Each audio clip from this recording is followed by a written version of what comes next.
effondré sur lui et son collègue.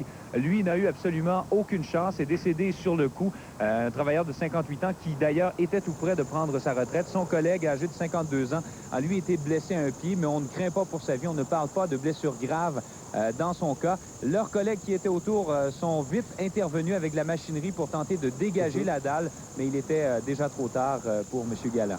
Sauf qu'on n'en connaît pas vraiment beaucoup sur les circonstances comme telles. Est-ce que la compagnie s'est prononcée jusqu'à maintenant ou... C'est pas Merlot qui est responsable du chantier. Oui. Si les responsables viennent d'arriver il y a de ça quelques instants pour constater ce qui s'est passé, on peut vous dire qu'en général, selon ce qu'on a pu apprendre ce matin, d'ailleurs, il paraît que c'était une condition pour qu'ils puissent appliquer sur ce projet de réfection de l'usine ici à Sainte-Thérèse. Donc, c'était vraiment une compagnie qui avait un bon dossier au niveau de la prévention au travail. Cependant, ce matin, sur le chantier, on a rencontré des travailleurs, des gens des syndicats qui, justement, disent que de plus en plus sur les chantiers, c'est difficile d'avoir de la prévention parce que la compétition est devenue très féroce. Et comme vous allez l'entendre, justement, dans les propos d'un représentant syndical, il y a certains endroits où on préfère couper. Alors, on l'écoute.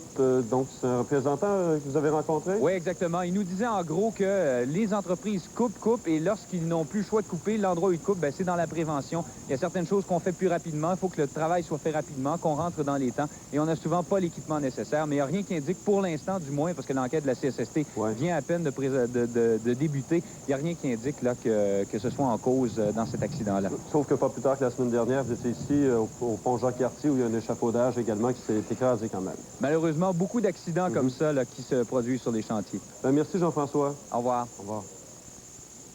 Opération policière contre les motards dans la région de Québec, Régent. Oui, une vaste opération du groupe Carcajou, vraiment, qui espère mettre un terme aux activités illicites des Rock Machines dans la basse ville de Québec. C'est Denis Thériault qu'on va rejoindre cette fois-ci parce que, Denis, on semble-t-il qu'il y avait une très mauvaise surprise qui attendait les policiers en matinée. Oui, tout à fait, Régent. Les policiers ont fait 17 perquisitions ce matin, dont une dans un logement de la 4e rue à Québec. Lorsque les policiers sont arrivés sur place, ils ont été accueillis à coups de feu. C'est-à-dire qu'il y a un homme chez qui les policiers devaient aller faire une perquisition qui a ouvert la fenêtre de son logement et il a fait feu en direction des policiers à une reprise. Personne de blessé, mais reste que ça donnait une bonne frousse aux policiers qui étaient sur place. En tout, il y a eu jusqu'à maintenant 7 arrestations, dont 2 membres des Rock Machines de la région de Québec. Il y en a 4 qui sont encore dans la nature et ce réseau est contrôlé par Yves Laperrière. C'est un homme qui n'est pas membre des Rock Machines, mais qu'on nous dit qui est très influent dans l'organisation, même s'il n'est pas membre en règle. Il y a un des suspects du réseau, vous me disiez, de ce réseau de vendeurs de drogue qui était déjà à l'intérieur des murs ce matin, qui était déjà incarcéré. Richard Meloy a été arrêté en septembre dernier. Il faut dire que cette enquête pour démanteler ce réseau de stupéfiants des Rock Machines dure depuis 1 an. Et au mois de septembre, les policiers de Carcajou se sont rendus compte que Richard Meloy avait en sa possession des explosifs. Alors, ils ont pris une chance de l'arrêter immédiatement pour ramasser les explosifs, quitte à prendre un risque pour l'enquête, compromettre l'enquête. Mais finalement, l'enquête s'est déroulée comme prévu et ça a donné le résultat qu'on connaît ce matin. Donc, avec évidemment, le but ultime, c'est d'affaiblir les Rock dans cette région-là? Oui, tout à fait. Il faut dire qu'au Québec, il y a 32 Rock Machines, 32 membres en règle. Il y en a 16 dans la région de Québec. Et sur les 16 de la région de Québec, il y en a 7 qui sont en prison. Avec l'opération de ce matin, ça en fait 2 de plus. Donc, il reste encore 7 Rock Machines dans les rues dans la région de Québec, selon les policiers de Carcajou. Merci, Denis. Au revoir. Au revoir. Il a venté tellement fort la nuit dernière, Régent, que ça a provoqué, bien sûr, de nombreuses pannes de courant. Effectivement, une drôle de sensation hier, de fait, quand on voyait les rues, puis ensuite les quartiers tomber carrément dans la noirceur, avec les grands vents, l'activité dans le ciel. Hier, il fallait par moments se cramponner carrément au volant, en particulier si vous avez eu à passer sur un pont avec des vents d'une vélocité qui ont atteint 100 km/h, comme vous le voyez dans certains quartiers. Ça déplace.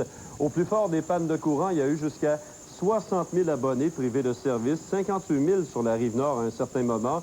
C'est certain que ce fut de courte durée pour la plupart, mais c'est tout ce spectre de se retrouver dans le noir qui a dérangé bien du monde hier.